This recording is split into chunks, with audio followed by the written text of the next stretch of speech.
Hi කොහමද හැමෝටම.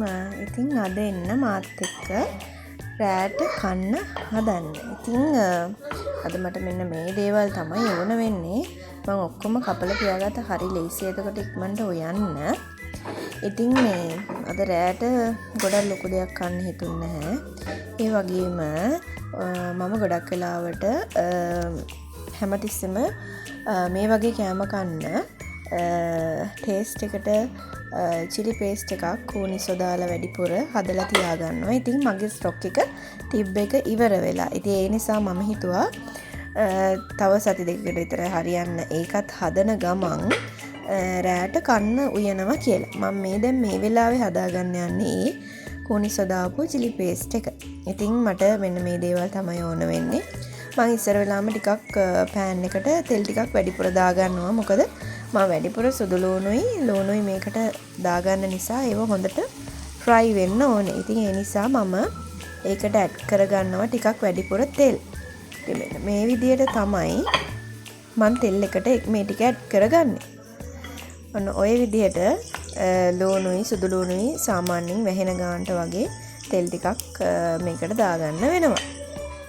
ඉතින් මෙන්න මේ විදියට මේක ටිකක් ෆ්‍රයි කරගන්න ඕනේ. මම මේක ටිකක් ඉක්මනට බැදෙන්න ලුණු ටිකකුයි බැදෙනකොට ලස්සන වෙන්න කහ ටිකකුයි කලින්ම දානවා. ඒක මම ටිකක් සුවඳ වෙන්න මම මේකට එනසාල් එක්ක කරාබු නැටි ටිකකුත් දාගන්නවා. මෙන්න මේ විදියට. ඉතින් ඔය විදියට ටිකක් වෙලා අරගෙන බෙදෙන්න මම සාමාන්‍ය ගානට තමයි ලිපේ ගින්දර තියලා තියෙන්නේ. ඉතින් මේක චුට්ටක් රන්වන් පාට වෙනකම් බෙදෙන්න ඕනේ. තව කෝනිස්සොයි කරපිංචයි මම කපලා තියාගෙන තියෙනවා. ඉතින් මේ දෙකත් මම ඇඩ් කරන්න ඕනේ මේ ටික බෙදුනට පස්සේ. ඉතින් මම සැරෙන් සැරේ මේ ටික චුට්ටක් කලවම් කරනවා. හොඳට මේක හැම පීස් එකක්ම හොඳට ෆ්‍රයි වෙන විදියට. නැත්තම් සමහර ඒවා ටිකක් ෆ්‍රයි වෙනවා, සමහර ඒවා ටිකක් අම්මුවට තියෙන බලන නිසා පොඩ්ඩක් මේ විදිහට බලලා නිතරම කලවම් කරගන්න ඕනේ. ඉතින් මෙන්න මේ විදිහට තමයි ඔයගොල්ලෝ මේක හදාගන්න ඕනේ. මේකේ විශේෂත්වය තමයි මම මේකට ටිකක් වැඩිපුර සුදු ලුණු දානවා. හොඳ පොල් තෙල් එකක් තමයි යූස් කරන්නේ. එතකොට මේක රහයි, කිසිම රසකාරකයක් දාන්නේ නැහැ. ඔයගොල්ලන්ට මේක හදනකොට පෙනේ දැනට මම දාලා තියෙන්නේ සුදු ලුණුයි කහයි ලුණුයි එතකොට එනසාලුයි කරාබු නැටි ඒ ටික විතරයි. ඉතින් දැන් මම කරපිංච ටික එකට ඇඩ් කරගත්තා. කරපිංච ටික දැම්මම අම්මෝ සුවඳ. දැන් මේ වෙලාවේ මේක හරීම සුවඳයි. මම ලිපේ ගින්දර තව ටිකක් අඩු කරනවා. මොකද කෝනිසෝ ටික දාගන්න ඕනේ. ඒක ටිකක් හිමින් තමයි ෆ්‍රයි කරගන්න ඕනේ. කෝනිසෝ මම ගොඩාක් දානවා. මොකද මට මේක චිලි පේස්ට් එකක් කිව්වට මේක මගේ ක්‍රමයට හදන එකක් මිරිස් අඩුවෙන් දාලා. ඒ නිසා මේ මම මේක සුදු ලුණුයි එතකොට කෝනිසෝයි වැඩිපුර දානවා. එහෙම තමයි හදාගන්නේ. ඉතින් කෝනිසෝ දැම්මට පස්සේ මෙන්න මේ විදියට තියෙන්නේ. දැන් ඔයගොල්ලන්ට පේනවා සුදු ලුණුයි හොඳට රන්වන් පාට වෙනකම් ෆ්‍රයි වෙලා තියෙන්නේ. දැන් මේක ෆ්‍රයි වෙන්න තියෙන්නේ ඉස්සෝ ටිකක් වැඩිපුර මම දාගන්නවා. මොකද ගෙදර අයන කන්නේ. ඉතින් ඒ නිසා මම ආස මේක වැඩිපුර ඉස්සෝ තියෙනවා. ඉතින් මෙන්න මේ විදිහට මේ ටික ෆ්‍රයි වෙගෙන එනකොට දැන් පේනවනේ කෝනිසෝයි එක හොඳටම ෆ්‍රයි වෙලා එනකොට මම මේකට කෑලි මිරිස් ටිකක් හොඳට ඇඩ් කරගන්නවා. හැබැයි මේ කෑලි මිරිස් ප්‍රමාණය හරි පොඩ්ඩයි. ග්‍රෑම් 100ක් වගේ තමයි මම මේකට ඇඩ් කරේ. එතකොට මම මේකට දැන් රහස් ඉන්ග්‍රේඩියන්ට් එකක් දානවා. ඒක තමයි සීනි. ඕක දැම්මම මේ පේස්ට් එක හරිම රස වෙනවා. ටික වැඩිපුර මම දානවා. මොකද මෙතන තියෙනවා සාමාන්‍යයෙන් ග්‍රෑම් 500කට විතර කිට්ටු වෙන්න චිලි පේස්ට් එකක්. ඉතින් ඒකට මම සීනි හැඳි 4ක් විතර දාගත්තා. දැන් මේක මම හොඳට මික්ස් කරගන්නවා. ලිප ඕෆ් කරලා තමයි මේක මික්ස් කරගන්නේ. මේ විදිහට මික්ස් කරගන්න ඕනේ. ඉතින් මම දැන් මේ චිලි පේස්ට් එක හදාගෙන ඉවරයි. මේක ටිකක් නිවෙන දීලා මම බෝතල් කරගන්නවා. ඉතින් මම ඊළඟට රෑට කන්න හදන්න යන්නේ වැඩිපුර ভেජිටබල්ස් දාලා නූඩල්ස් එකක්. ඉතින් මම මේකට ඉස්සෙල්ලාම පෑන් එකට ඔයිල් ටිකක් දාගෙන මේකට චිකන් ටික ඇඩ් කරනවා. මේ වෙලාවේ මේක හොඳටම රත් වෙලා තියෙන්නේ. අපිට තෙල් දිහනවා මම චුට්ටක් ඈත් වෙලා ඉන්නේ. ඉතින් මේ විදිහට ටිකක් චිකන් එක ෆ්‍රයි කරගන්න ඕනේ. මේකට මම ලුණු ටිකකුයි ඊට පස්සේ කහ ටිකකුයි ඇඩ් කරනවා. නැත්නම් චිකන් කෑලි හදනකොට මේක රස නැති වෙනවා. ඒ නිසා මම ෆ්‍රයි වෙනකොටම කහ දානවා. ඒක පාටේ හොඳ දෙන්න ඕන නිසා ලුණු ටිකක් දානවා රස වෙන්න. මේ විදිහට මේ ටික හොඳට ටිකක් වෙලා ෆ්‍රයි කරගන්න ඕනේ. මේක නම් හැමෝම දන්න එකක්. ඉතින් මේ නූඩල්ස් එක මෙන්න මේ විදිහට චිකන් එක ෆ්‍රයි වුණාට පස්සේ අනිත් දේවල් ඇඩ් කරගන්න ඕනේ. මේ නූඩල්ස් හදන්න හැමෝම දන්නවා.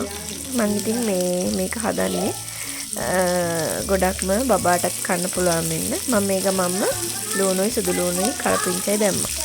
ඉතින් බබත් කන නිසා මට මේකට දැවිල්ල මොකද ඇඩ් කරන්න බෑ. මම දැන් ඔයගොල්ලන්ට අර කලින් කිව්ව චිලි පේස්ට් එක මේකට ඇඩ් කරා නම් ළමයි සුප්පිරි. මේක මම මේක කන වෙලාවට ඒක මික්ස් කරගෙන අතින් කනවා.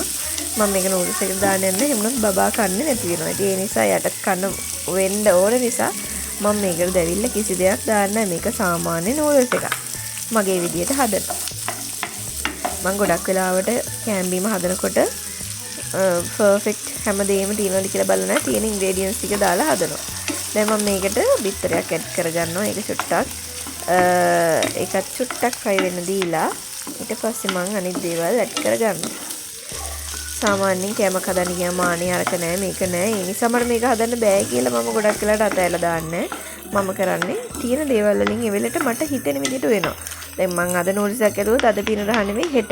ඒ විදිහට මගේ හැමදාම එක එක කෑම හදනකොට රස වෙනස් වෙනවා. මම කොයි වෙලේකවත් එකම විදිහට හැමදාම ඉවෙන්නේ නෑ ඇත්තට. දැන් මේක කැරට් දාගත්තා.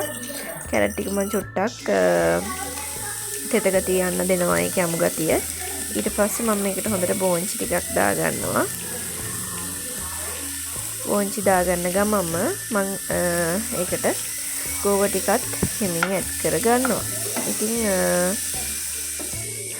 මේ ගෝව ටික ඔක්කොම එකපාර දානවා. මේ විදිහට ගෝව ටිකත් හොඳට ඇඩ් කරගන්නවා. ඕගොල්ලෝ මොකද හිතන්නේ? උයන එක නම් මට හරිම ආස වැඩක්.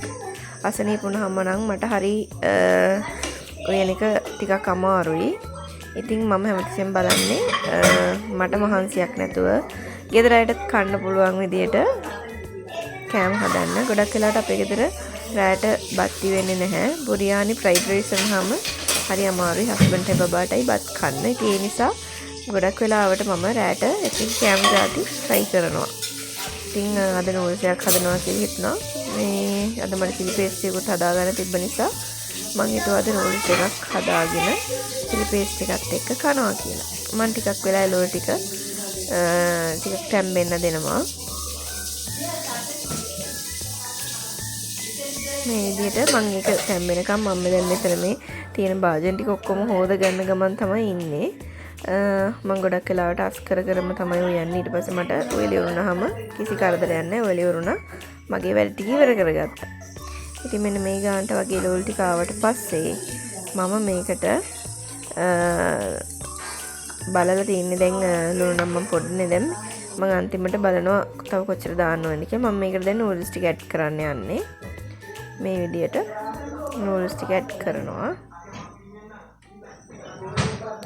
ඉතින් ඕගොල්ලොත් කම්මැලි වෙලාවල් වලට හදන කෑම රෙසිපීස් මාත් එක්ක බෙදා ගන්න. ඒ වගේම මගේ මේ channel එක subscribe කරලා නැත්නම් ඔයගොල්ලෝ මගේ page එක follow කරලා තියාගන්න. ඒ වගේම මගේ YouTube channel එකත් subscribe කරන්න.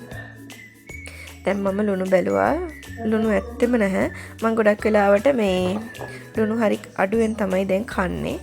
ඒක බබාටත් හස්බන්ඩ්ටත් පුරුදු වෙලා තියෙන්නේ. මම පන්සලට දාන වෙනකොට එතකොට ළමා නිවාසෙට දාන වෙනකොට ඒගොල්ලන්ට හොඳට රස එන්න ගොඩක් වෙලාවට ලුණු හරියට දානවා. ගෙදර ඔය දිනම් මම එකපාරක් දැම්මට පස්සේ ආපහු මදි වුණත් දාන්න යන්නේ නැහැ. ලුණු ටිකක් කට් කරලා තමයි මම දැන් හොඳ නැති නිසා ඉන්න බලන්නේ.